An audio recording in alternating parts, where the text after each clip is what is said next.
Welcome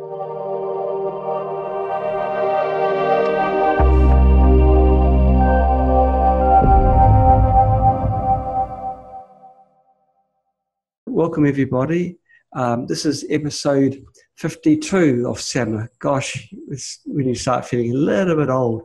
Now this week we're delighted to have Katrina Starzhynskaya as our guest expert in this week's episode.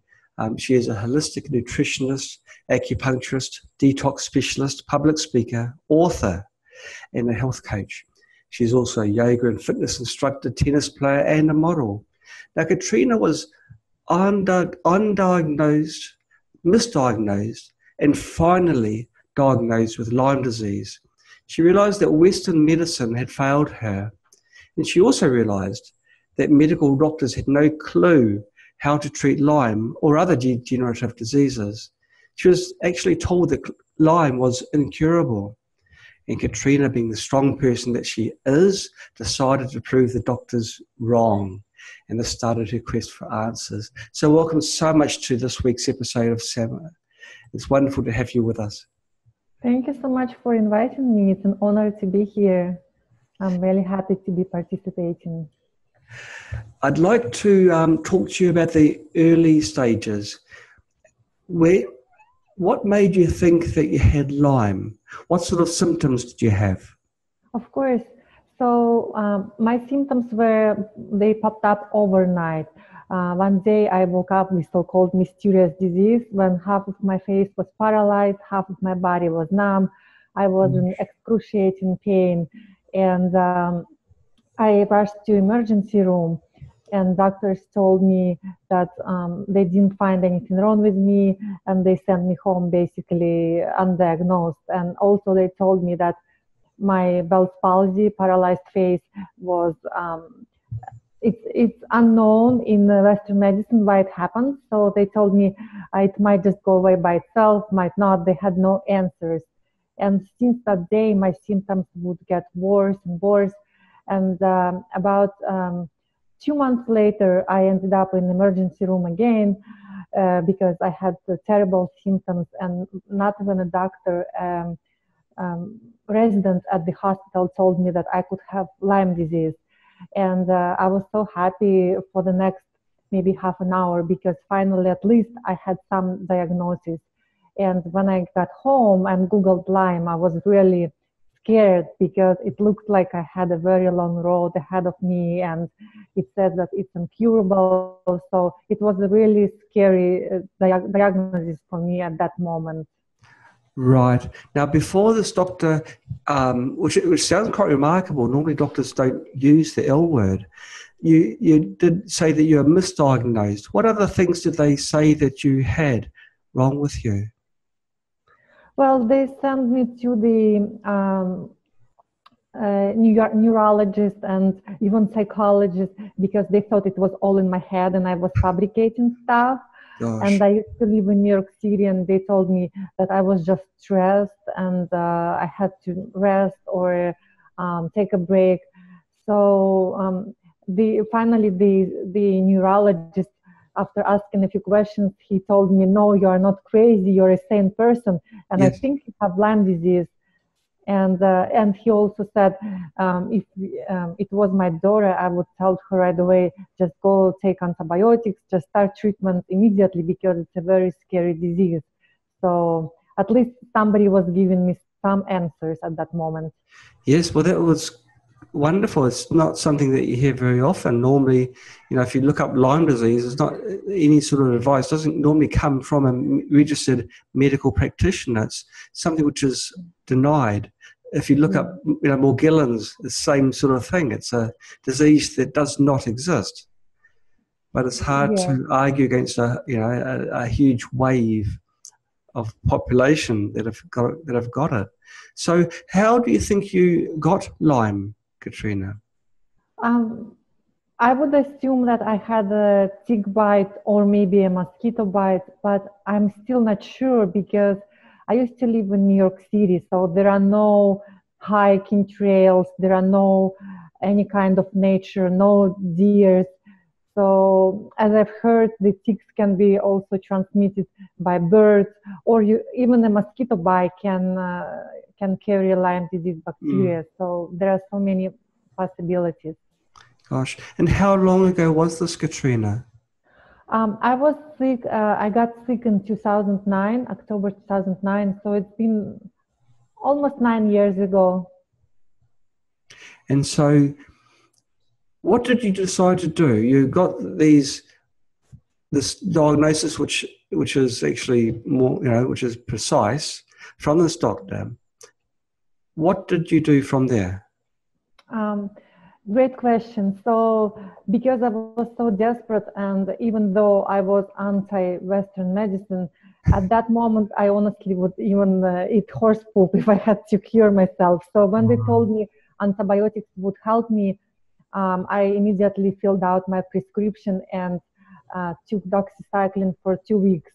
However, within 2 weeks, my health declined even more, and I went to another doctor. I found a Lyme literate doctor in New York, and he told me, well, not to worry, we can put you on IV antibiotics for the next 6 months with a PIC line, and you can just administer it to yourself every day at home. And if that will not help, we'll give you more antibiotics. And I just felt intuitively that it was not for me. Something was so wrong. So that moment I decided I will not take any more Western drugs, and I will research and try to find answers that are more aligned with myself and with my body. So I found herbal protocols. I find out about Rife Machine, and I purchased one.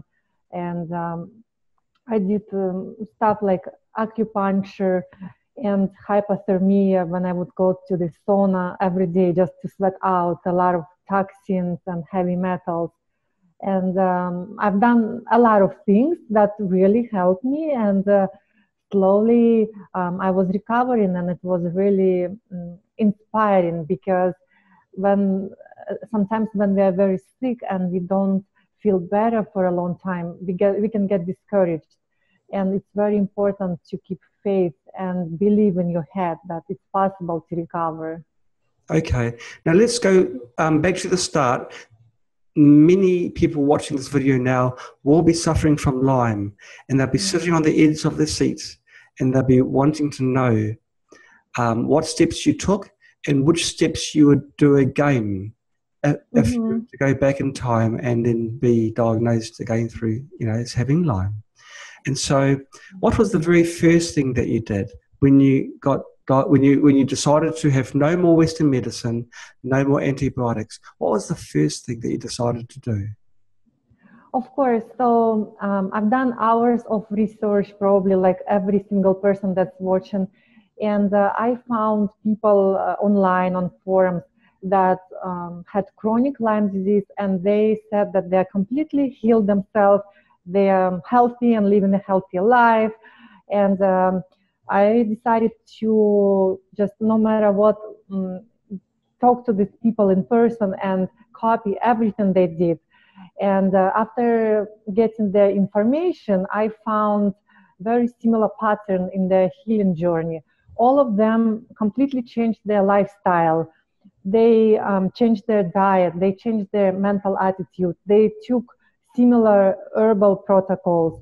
So I started following the same steps. So for example, people in Lyme community, they probably know about Samento and the Cowden protocol. This is an herbal protocol that a lot of Lyme patients take. So I was taking those herbs for about 9 months, and I felt improvement slowly. At the same time, when we take a lot of herbs to kill the bugs, we feel even worse because there are so many neurotoxins released. So I found that anything that makes me sweat, like sauna or hot yoga, would really help me, because all these toxins would just come out of my body. So I tried to sweat at least 5 times a week, almost every day, and it really helped me to get rid of neurotoxins and heavy metals. And also I found out that Lyme disease, Lyme bacteria likes to hide with heavy metals. And I went to check my teeth, and I found out I had a few mercury amalgams. So I immediately also removed those, which I think is very important. And on my healing journey, I would feel better, and then about every 6 weeks, I would relapse and go through flare-ups and feel terrible again. And at that moment, it was very important to remind myself that it's just a healing crisis, and my body is healing itself. And our body is like a miraculous machine. Even scientists cannot explain everything, how it works. So I was just trying to convince myself, maybe fool my own mind, that my body is able to heal no matter what. And I believe that it really helped me, my mindset really helped me to overcome this challenge. Yeah, well, it's quite a challenge, isn't it? And you're doing so many things at the same time. You're doing your work. How did it affect your work? Did you continue working as you were before, or? Yeah, at that time, I was a student at the Pacific College of Oriental Medicine in New York, so I was studying acupuncture. And because I was so sick and it was so stressful to live in New York City, I had developed at that time extreme sound sensitivity and light sensitivity. So just the noise pollution in New York was driving me crazy. So I moved out to San Diego, California, because the same school is located actually here as well. So at that time I was a student, and of course it affected my life. I had to take less classes, and in New York City I was part-time teaching yoga classes and fitness classes, so I had to slow down because I had no energy to go to work, and I was basically bedridden for a few months, and extreme fatigue. So it really affected my life, and I was not able to work for some time. Did you say it was very hot where you are now, and the heat affected you as well? Is that, sorry, the audio is not that amazing, but did you say that the heat affected you? Well, no, so I was saying that actually heat, like hot therapy was really good to detox, but I was saying in New York City, the noise, a lot of noise, like loud sound would really give me headaches and made me really sick. So the noise pollution was unbearable. That's why I had to move out. Great. And the place where you're living now is quiet? It's quiet. It's very healing, near the ocean. It's much better. Yes. Wonder why people live in cities. Okay, so we've got sauna, we've got herbs. You touched before about Rife machines. What type of Rife machines did you use for your healing? Yes, so I purchased that machine online, and I ran the codes through my computer. And because I was doing herbs at the same time, and I was doing Chinese herbs and Western herbs, I was so desperate. I just wanted to heal myself. So I was doing everything at the same time. And it's very hard to know what exactly worked. I think it worked in synergy. But I really believe in frequency medicine. And I think it's the most powerful medicine because, for example, if bacteria or virus hides in the nerve tissue, when there is no blood supply, so our immune system can't even reach there. So energy frequency can reach anywhere. That's why it's so powerful. And I really believe that it's really helpful to use frequency devices on the way to healing. Okay. Were there any other modalities that you used in your path to becoming cured? Yes, I mentioned that I changed my lifestyle, and I think it was so important to eat healthy. So I would really suggest even healthy people to eliminate dairy, soy, um, meat products out of their diet if they want to recover. For some time, I started eating plant-based diet, mostly raw. And also I tried to not eat any sugar, so I would not feed any more bugs in my body. Um, I did a lot of detox, like green juices, and I took herbs that are detoxifying. But I think the sauna and hypothermia was the best detoxifying therapy that I tried, even much better than any herbal treatment. Really, that's quite Yeah. interesting. So you started all these ways of becoming well. How long did it take before you saw good, solid results from this Mhm. regime that you'd set up? Great question. I think it's also important to have some kind of journal and rate your symptoms because at first I felt like I was not getting better. And then I decided to rate my symptoms every single day. And I've noticed that 1 month later, my symptoms were 10, and then now they're a little bit less, they're at 9. So I felt like, okay, I'm making some progress. And I would say that it took me about 3.5 years to completely recover. So first year I was about 50% recovered, and second year I was 70% recovered. Third year I was about 90% recovered, and then another half year was complete recovery.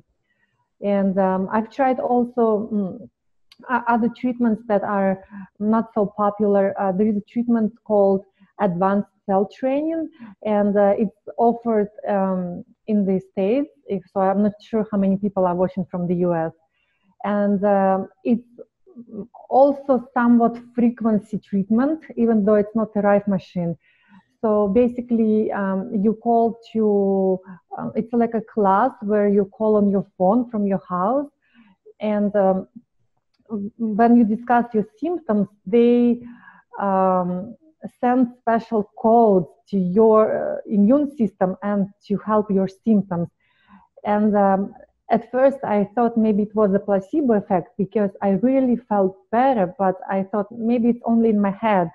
However, I had 40 people in my class, and every single person reported great improvements. And some people even would say they were in wheelchair or walking with crutches, and then 2 weeks later they could walk by themselves. So I felt great improvements, and this therapy is um, also like a mystery therapy that's hard to explain because it works on frequencies. However, I felt great improvement, and I would recommend people to try it out. And these frequencies are just audio frequencies that you're listening to. Is that right? Yes, Over the yes, phone. yes. You listen to over the phone. That's remarkable because Mm-hmm. telephones have got quite a narrow frequency range. So it wouldn't be over 3 kilohertz, which is the maximum frequency that can be transmitted by phone, normal phone anyway. Mm-hmm. It's quite interesting. But I have heard reports how audio frequencies do have quite a pronounced effect. And certainly a few people have studied this and found that. Mm-hmm. It's intriguing. Okay, so you've managed to turn your life around, and are you now Lyme free?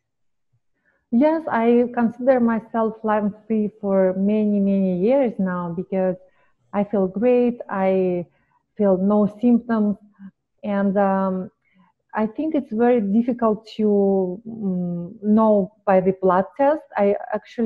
My first blood test when I just got sick was negative. So doctors told me I didn't have Lyme disease, but I intuitively knew that I did have it. So another doctor finally told me to do the Western blot test. And he told me, okay, there are a few bands positive for Lyme, and that's how I knew that I had Lyme disease. So after I felt cured, I really didn't do any tests because as long as I feel amazing, I don't really care what the blood test would say. And I'm sure if I did a test, I would show 0 Lyme strains in my body. It's interesting you're talking about keeping a log. I think it's a fantastic idea because you can see trends that otherwise you would not see over long periods of time. If you've got children, you can't see them growing up into, you don't see the progress. But if you keep a log and you keep photographs or a mark on the wall, you can see, wow, they've actually grown this much in so much time. You can see improvements in your health if you grade how you feel. Now, you graded to 10, where 10, I suppose, means terrible and 9 means not so bad. Is that right? Yeah, 10 is terrible, 9 is a little better, and 0 means 0 symptoms. Wow. And so you keep a log every day, just give a number to how you feel. Were you specific in the log? Did you state overall you felt 10, or were you more specific, like headaches or cramps? I was very specific. So I remember I would say ear aches or sound sensitivity, numbness and tingling, and fibromyalgia, pain in my joints, headaches, brain fog, fatigue, depression, anxiety, maybe 20 symptoms, and I would rate each of them. And it was really empowering when I saw that symptoms went down a little bit. And it really helped me to keep faith and keep going with my treatment. Right. We've had some questions come in through our friends on Facebook. The first one is, I don't know who sent this question. They haven't got their name there. But they're asking me, do you have any other effective methods to determine what pathogens one might be carrying without relying upon traditional blood and urine testing? So I guess you've been through the system and you'd have a fair idea what works and what doesn't work. What would you suggest is the type of test one will do to truly ascertain whether they have Lyme and what pathogens are involved? Normally it's Borrelia, but what pathogens are involved? Great question. So, as I said, I did a few blood tests. One was negative, and then Western blood came positive with some Lyme strands. However, in New York City, I visited Lyme literate doctor, and he is an MD. He is not a woo-woo or healer. He is a medical doctor. And I was so surprised when he was muscle testing me to find out what kind of co-infections I had. And it was fascinating because it was first time I got muscle tested. And him and his nurse, they gave me to hold different boxes with some kind of strains. So maybe 20 different strains, and I was tested negative for most of them, and some of them were like HIV or herpes or cancer, and I would test negative by muscle testing.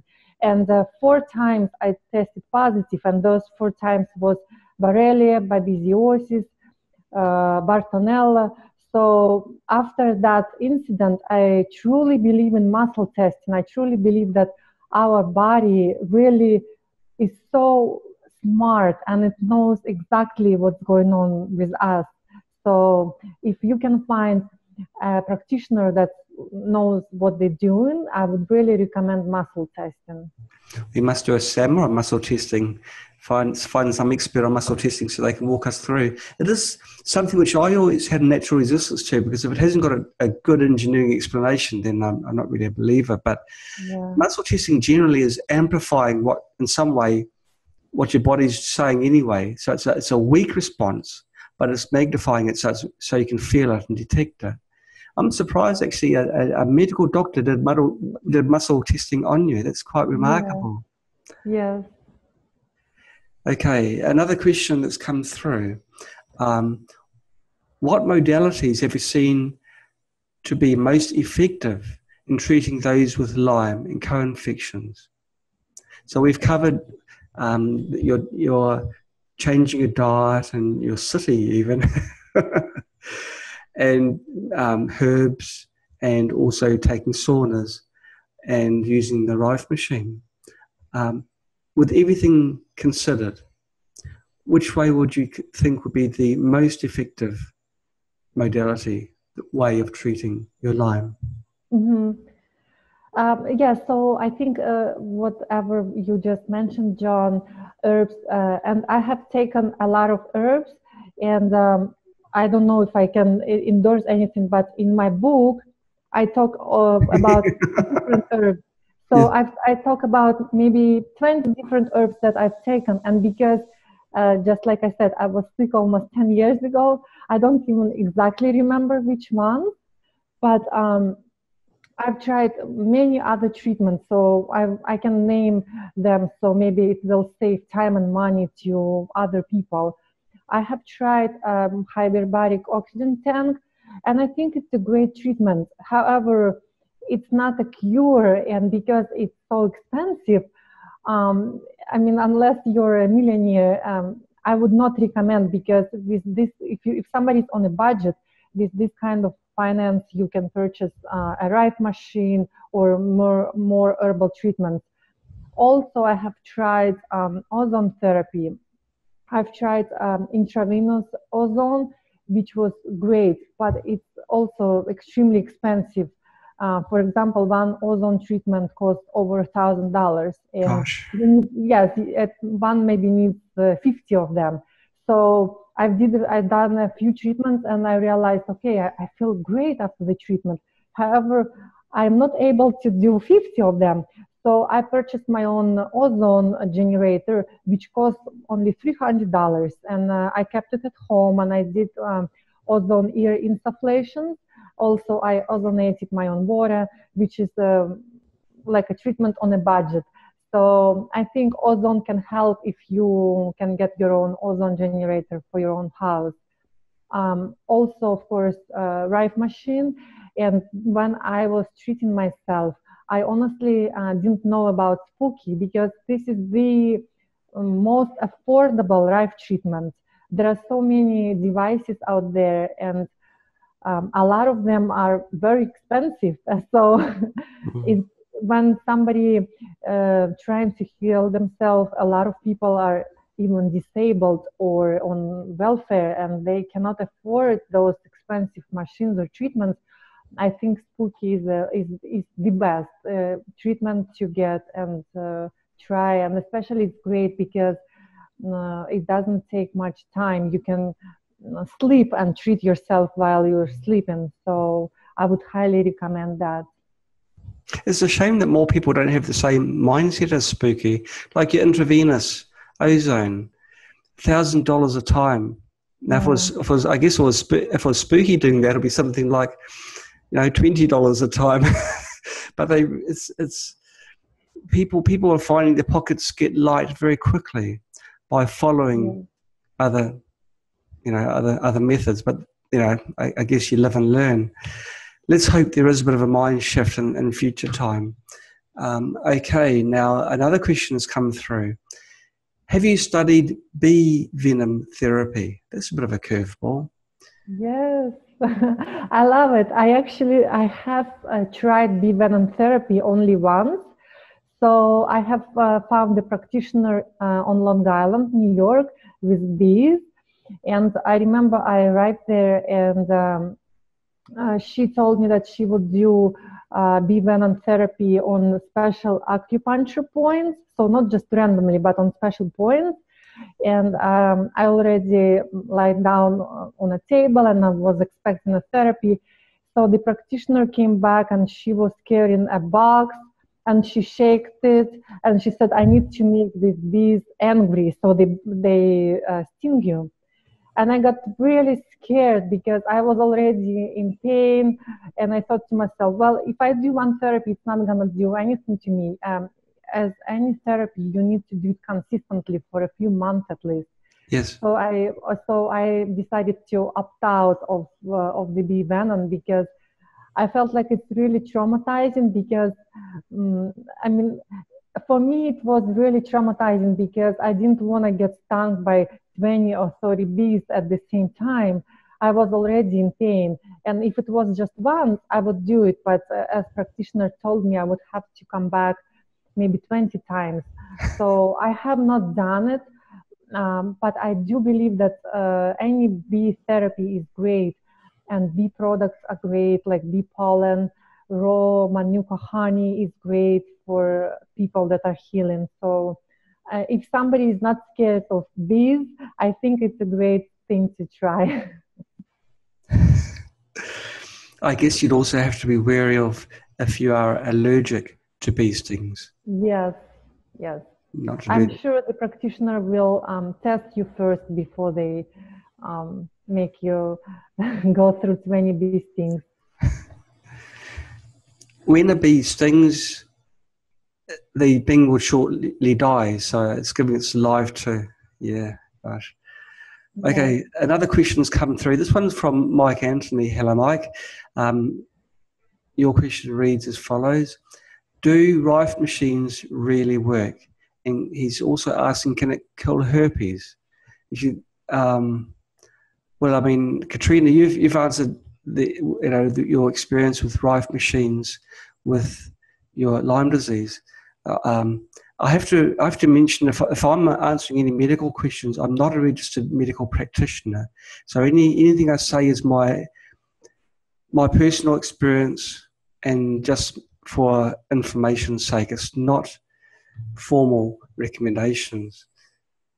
Yes, we developed a machine to treat, but we don't issue any medical advice. But do Rife machines really work? Heck yeah. You've heard it from Katrina and you can hear it from me too. They do work. We've got over 12,000 people on Facebook that would give you the same answer. It's, as Katrina says, it's a way of targeting pathogens, things you really don't want in your body, which drugs often can't reach because there's inadequate circulation. And can it kill herpes? Herpes is a chronic disease and it's very, very hard to get rid of, but we have had some testimonials of people. If you want to go to spooky2testimonials.com, you'll see a large, long list of people that have been cured from diseases which doctors have said, like with Katrina, being told by doctors that, once you've got Lyme, you've got to live with it. That you can do things, you can be proactive. So you've just got to go, do your research, and then apply what you've learned. Now, Katrina, you've written a book about your experiences. Did you rely on your log when you were writing your book? Did you go back and think, oh, this works, and then we did this, and that's right, and that was the order of events? Did you rely on your diary quite often? I did rely on my diary actually, but it's an interesting story. I had never had I never planned to write a book in my life, and then when I got sick, I thought, well, if I ever recover, I have to write a book to help people. However, when I did recover, I just wanted to move on with my life. I didn't want to think about Lyme disease and write anything. And maybe a year later, I was invited to the Lyme disease conference here in San Diego. And I went to this conference and I saw all these sick people struggling, really popping pills right in the conference. So I felt bad. And then on a break, I noticed that most of the people on a break rushed to Starbucks and drinking coffee and eating donuts and sweets. And I thought to myself, wow, these people probably maybe don't really know that diet is important, that eliminating sugar is important, that there are natural modalities. So at that moment, I got really inspired to write a book. And the book actually is like my log. It's like a blog. I wrote just very simple chapters on what I tried, what worked for me, and what didn't work for me. So yeah, my log did really help me. How long did it take to write that book? It actually took me not too long because I made myself a goal that I want to have my book to be at least around 300 pages, and I wanted to be done in 3 months. So I would sit every single day for 3 hours to write, and then I had an editor to help me edit it to improve somewhere where my English needed to be improved. So it didn't take too long. And it was a big project, but I was sitting and writing for hours every single day. One thing I noticed with from the short time I've known you, we talked a little bit yesterday when we were setting up all the hardware, and our discussion now, I noticed that you're very target orientated. You set yourself goals, and then you go out to achieve the goals, and you do achieve them. I'm picking that you're the sort of person that does not stop until you have achieved your target objective. Would that be a fair description of you? Yes, yes, it's absolutely a fair description, and maybe that's why I was able to recover from Lyme, because it was my goal, and I've decided that whatever it takes, I'm going to do that. And also, what helped me, like I already mentioned, mindset. So, for example, while I was still sick, I was about a year and a half in recovery. I discovered Tony Robbins, and I went to his seminar. And at his seminar, we face our fears and we walk on fire or on hot coals. So I have decided to myself, okay, if my body is able to walk on hot coals and not burn itself, it means that my mind controls everything. It controls my physical body. So if I walk on hot coals, it means that also my mind is able to heal myself from Lyme disease. So that was a pivotal moment for me, because after I walked on hot coals, I really knew at that moment, I knew that I would heal myself. I didn't know how long it would take, but I had a state of absolute certainty in me already. So yes, setting goals really helps. People often say that healing starts in your mind. Yes. There's one thing you don't really read in medical textbooks. Everything is very abstract, not abstract, very literal in medical textbooks. It's you do your diagnosing, you put a label on it. Once it's got a label on, then you get the medications for it, and that's the way it goes. But you've done it through a different way, and it's quite remarkable. Now, Richard Flynn asks a question which is very timely. What are the key things you changed during your time being sick that you still practice today now that you're well? Mm-hmm. Great question. So I still eat very healthy. I do not say anybody become vegan or paleo or eat tons of meat. I think it's a personal choice. I basically eat plant-based diet. I like to eat everything organic from local farmers market. Also, I drink lots of water with lemon, and I also purchased my own infrared sauna. So I try to do as much sauna as possible at home, because I know that we are bombarded with toxins every single day from the air we breathe and water we drink. Also, as I mentioned, water, I use reverse osmosis filtration at home, and I use shower filter, because when we shower, we can absorb so much chlorine and fluoride. And I think Europe, maybe China is a little bit better, but in the US, water is really bad. We have a lot of fluoride and chemicals there. So I lead a very healthy lifestyle, and I am still fascinated by all of the medical modalities and devices. So I keep trying, and became as a what they call a biohacker. So I'm trying all kinds of different devices and herbs and modalities, just to see how I can improve my health and get rid of the toxins that I inhale every single day, or maybe toxins from vaccinations when I was a child. There are a lot of work we can do every single day right now to heal ourselves. Right. Now, you said very early on into the interview, and something which surprised me, you also gave up soy. Now, soy is plant-based, yes, but and is not meat. Why did you decide to give up on soy at a that great time? question. So most of the soy sold in the US is genetically modified, and I would suggest to exclude all genetically modified foods. It's actually really bad.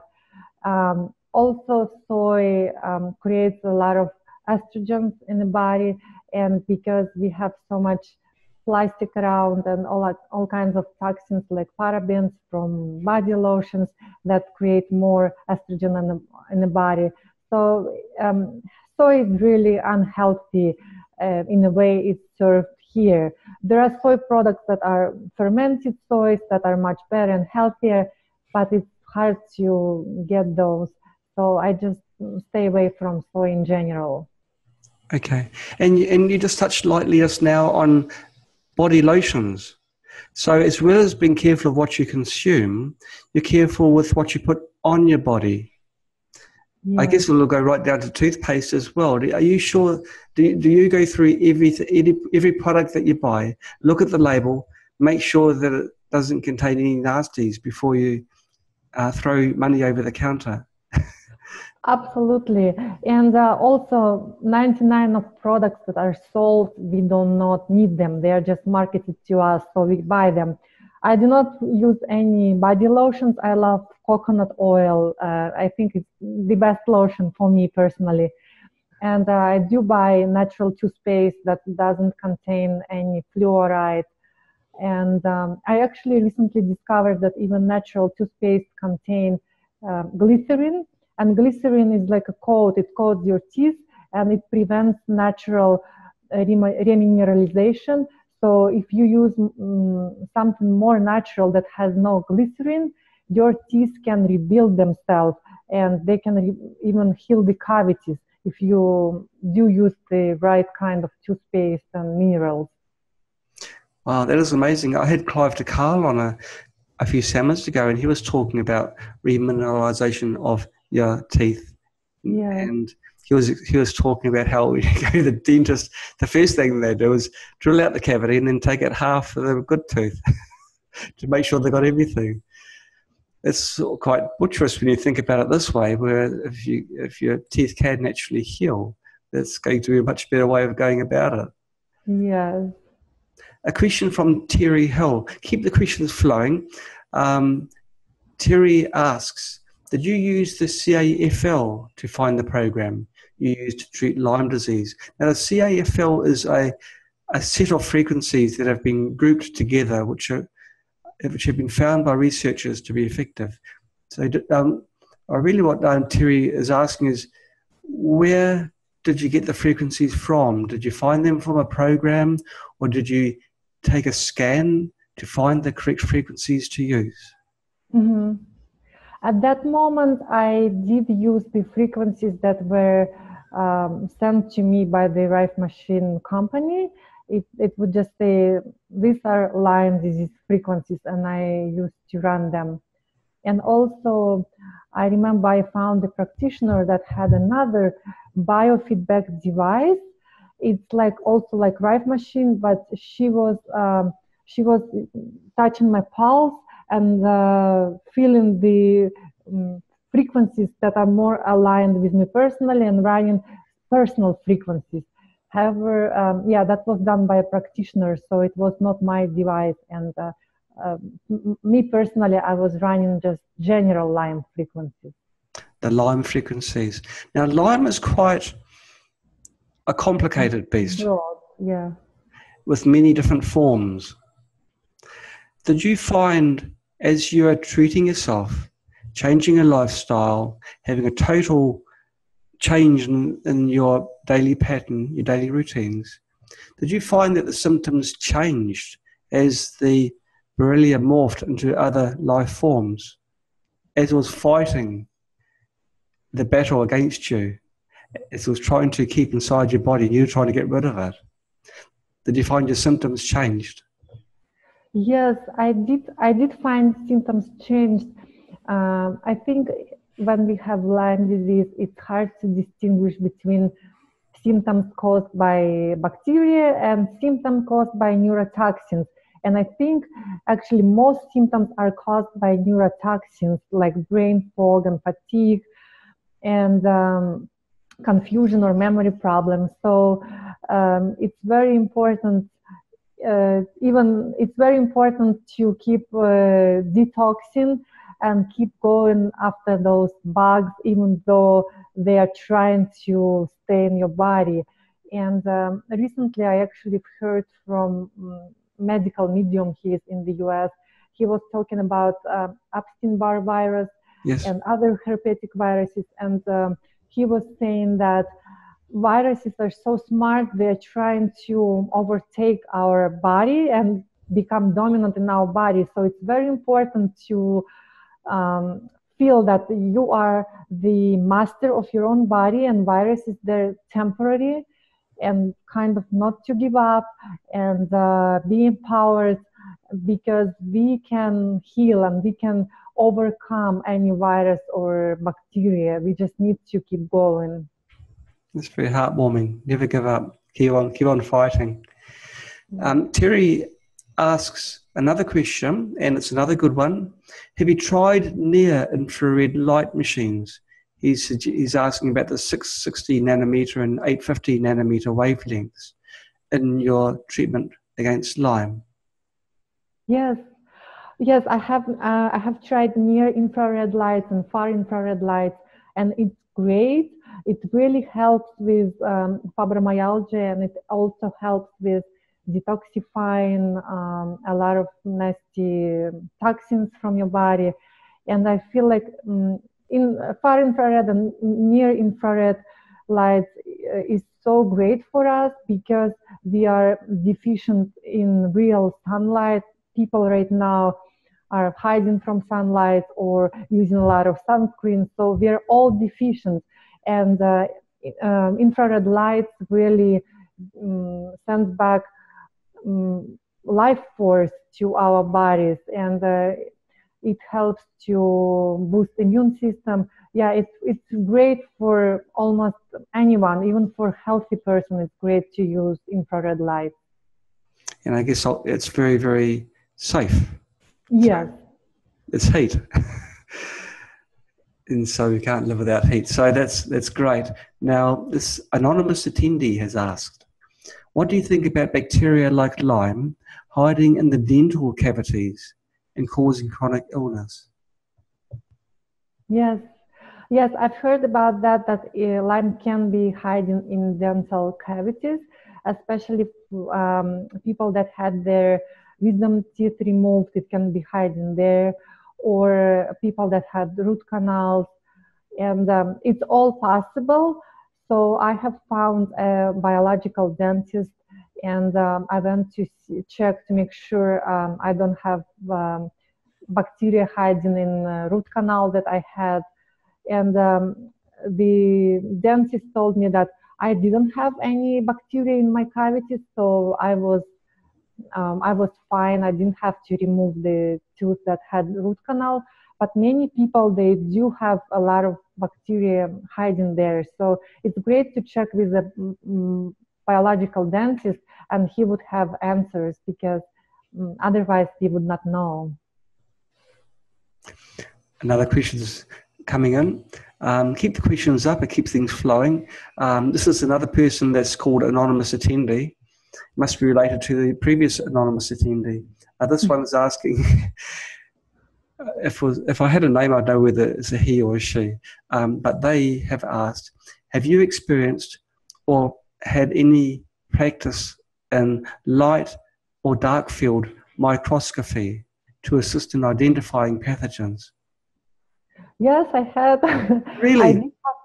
I did have done my live blood analysis done to see what's going on in my blood, and I have done my blood analysis done with Dr. Monas.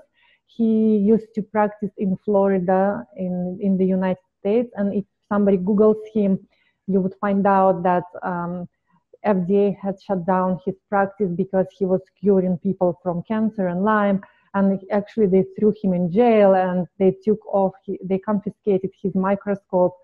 So they found in my blood that not only I had all kinds of microscopic parasites, and doctors said that those parasites come from fish or meat eating, especially fish has a lot of parasites. And those parasites basically were the problem why it was taking me so long to recover. And also what he found is some kind of crystals in my blood that he called it that was crystals from chemtrails. So I even have a real picture from that blood analysis from dark field microscope, and that picture is also in my book because it's so fascinating. People think that chemtrails are not real, that nobody is poisoning us, and it's such a broad topic, so I don't want to go into deep into that, but we do have a lot of pathogens that are not even Lyme related. And when we get Lyme disease, our immune system is so overburdened that's why we are so sick. It cannot take care of so many invaders at the same time. So even a healthy person thinks they are healthy, but they do have a lot of all kinds of parasites in them and invaders that needs to be taken care of. Yes, yes. Now, Terry's back, and he's asking this time, what are the 3 or 4 foods that you think need to be excluded from the diet in order to heal? I mean, you needn't limit it to 4, but if you can just tell us what foods are essential to be removed, which ones are the really baddies? Yeah, so first I would remove all soy, all dairy, flesh, so meat products, and gluten. These are the 4 that to remove. Also, I would recommend to remove processed sugars, and a lot of people are scared of fruits, and they think that fruit is sugar that would feed bacteria. And a lot of health practitioners debate, and some health practitioners say that sugar is sugar and bugs don't care, and they would eat even fructose. However, I believe that fruits are really healing, and I ate a lot of fruits on my way to recovery, and as well as honey, and I did recover. So for me, fruits were just a great way to nourish my body and heal. So I would advise people not to be afraid of fruits and add more of them to their diet. You mentioned before you frequented a market to get your produce. Yeah. I guess the same market was supplying fruit, and the fruit was basically homegrown, organic. Yes. So I prefer to buy fruits from farmers markets that everything is organically grown. And also I would like to mention, even though I eat a lot of fruits and vegetables, recently I started to supplement my diet with minerals and some vitamins, because unfortunately our soil is so depleted that even organic fruits and vegetables don't have enough nutrients we need. And maybe a few years ago, I was very anti-supplement. I believe that nature has everything. Nature provides fruit and vegetables to nourish us. However, it is not the case anymore, and soils are depleted. A lot of vegetables have no minerals in them left, so it's very important to supplement as well. It is important. The produce is only as good as the dirt it grows from. And so if the soil is, as you say, deficient in minerals, then the produce is going to also be deficient in minerals.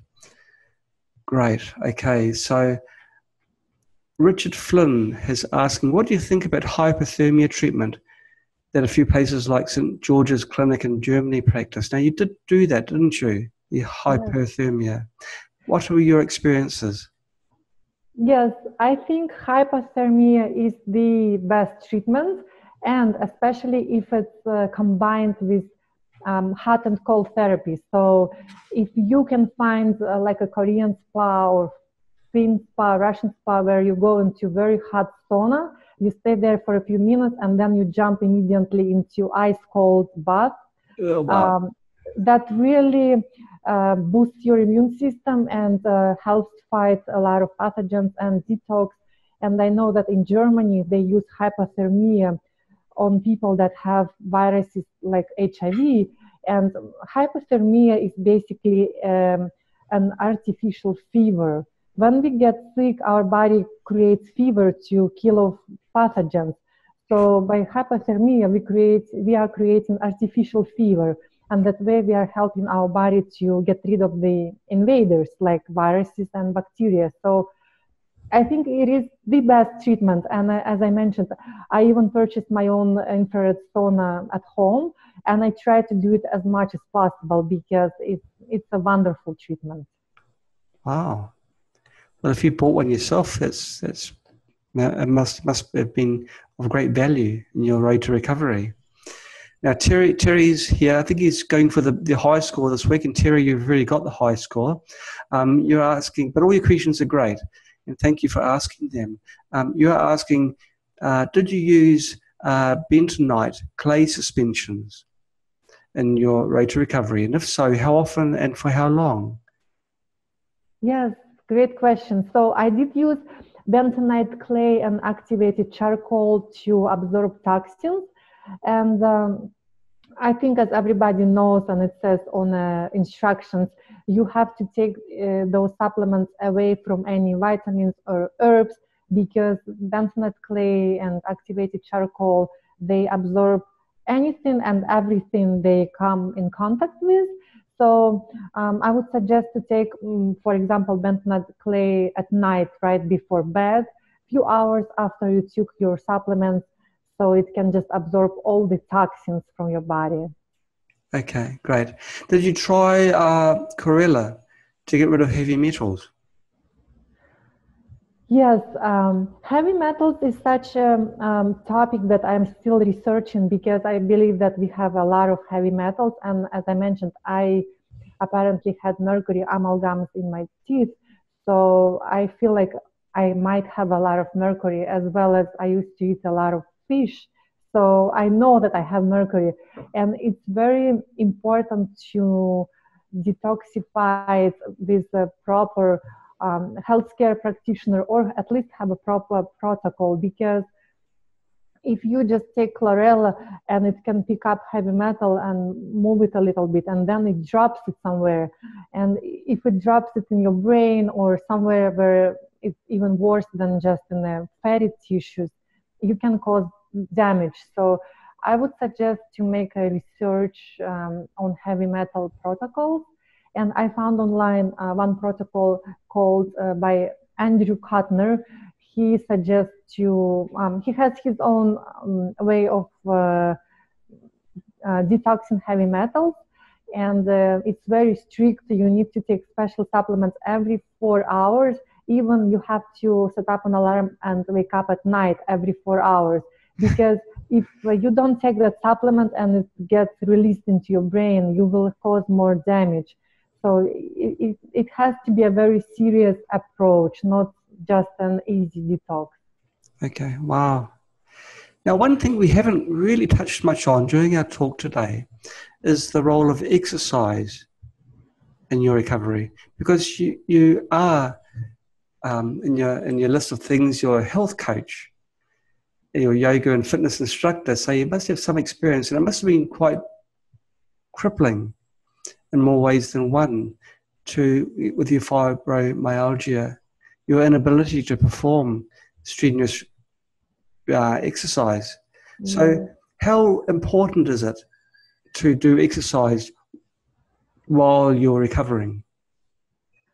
Yeah, it's a great question again, because it is very important to exercise, and at the same time, people overachievers like myself, it's very important not to overdo it, because our mind wants to do more than our body can do when we are healing. So I would suggest, if somebody is really not well, at least maybe walk for half an hour, or take some kind of exercise like maybe swimming, that is not very strenuous. And if somebody has more energy, I would suggest do yoga and stretching, maybe going to the gym and do some kind of exercises, because it's not just great for our body. At least for me, when I exercise, I have a lot of dopamine release and I feel happier. And I feel also when we sweat, we release a lot of toxins.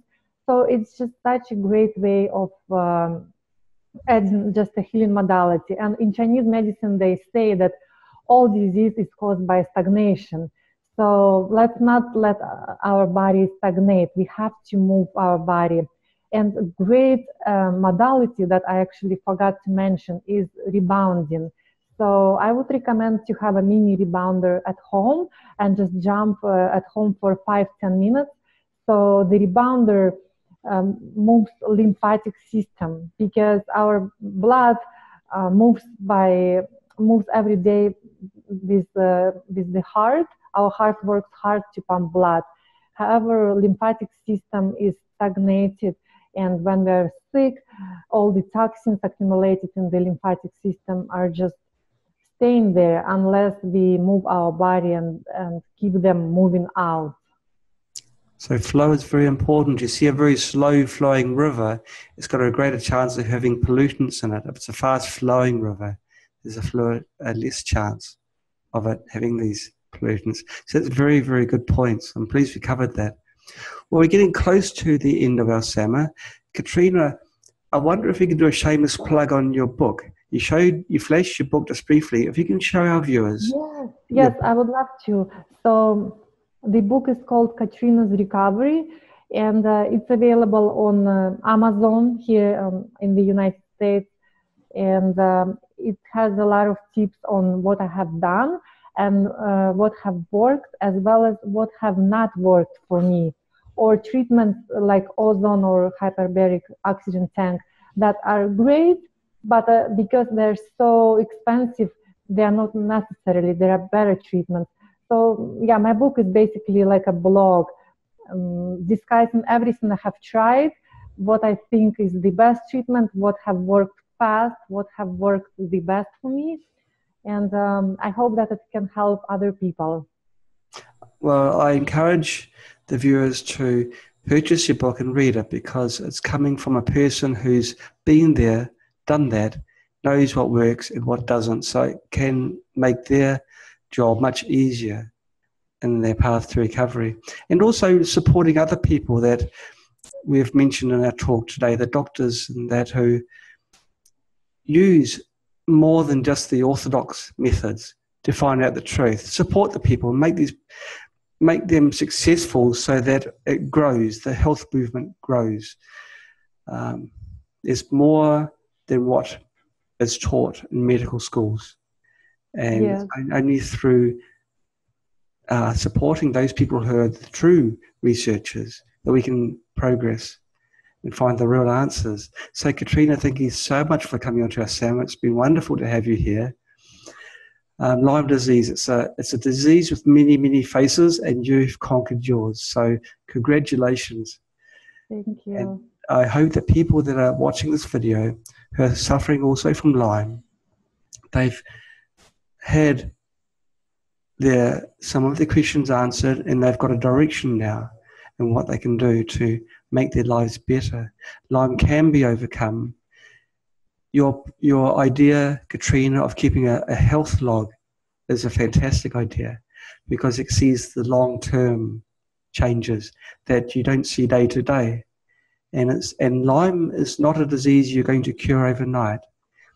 It takes a lot of effort, and the improvements are incremental and slow. So that's great. So thank you so much for coming on board, and I'd love to have you on some other time. We'll have talk about some other subject. Yes, and thank you so much for inviting me, and thank you everyone who was watching, and anyone who is watching right now this webinar, you are here not by mistake or by chance. You were meant to be here. You were meant to learn about all these therapies and spooky, and you can heal. If I can heal, anyone can. So I really wish you all the best, and I hope to speak with you soon again. Healing starts in the mind. If you've already healed yourself in your mind, you know you're going to overcome what's in your body. Your body follows your mind. Yes. So, yes, that's great advice. Thank you so much, Katrina. Okay. Goodbye, everybody. Bye-bye.